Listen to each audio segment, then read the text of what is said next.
Well, next tonight, grandmothers in Leicester are taking part in a new project to help young children with their knife and fork skills. Some children from ethnic minority backgrounds eat food that doesn't require cutlery, and that means that they then don't know how to use knives and forks when they start school.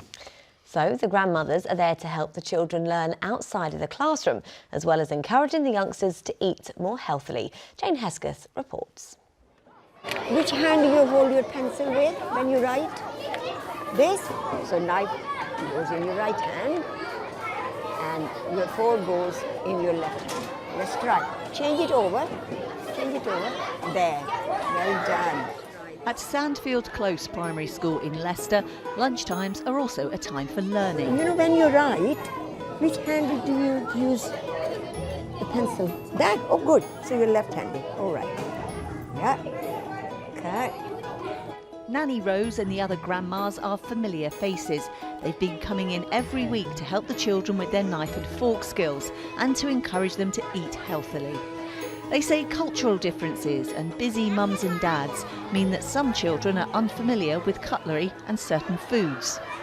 Being Asian children, you know, we don't use forks and knives unless there is special food you're supposed to. I mean, they eat chapati, curry, and there's no need to use forks and knives for that food, kind of food.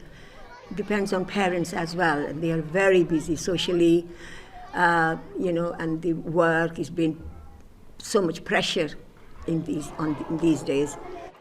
The group of grannies are part of an intergenerational project run by Food for Life and backed by big lottery funding.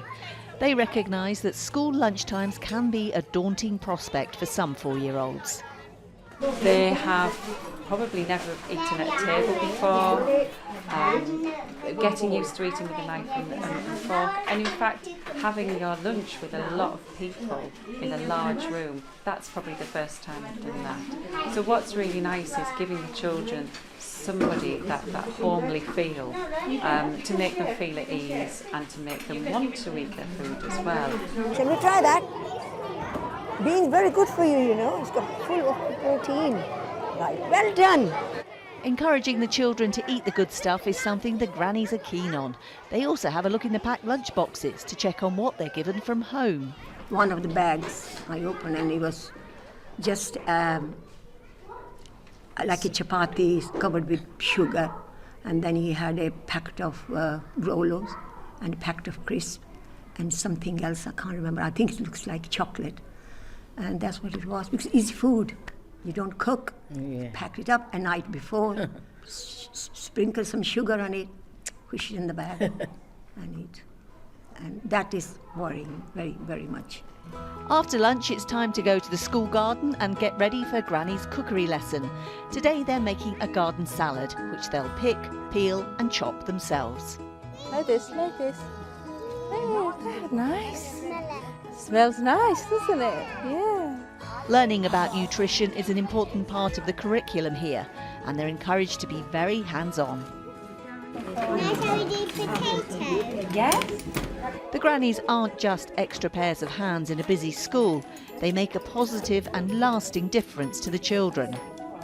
When we first started, we had no idea whether it would have an impact. We thought it was a good idea, but we had no idea of knowing how impactful it would be. But actually within the space of 6 weeks we saw a difference, and actually now when we've been running for probably several months, many of our children have really good cutlery skills. Food for Life encourages schools to grow their own fruit and veg and to get members of the local community involved. They say this makes school dinners a positive experience for everyone. Jane Hesketh, ITV News, Leicester. And once they've sorted out the knife and fork, next stop, chopsticks. I've still not mastered that, Bob. No, I'm a bit clumsy with them as well. Now it's almost time for the weather.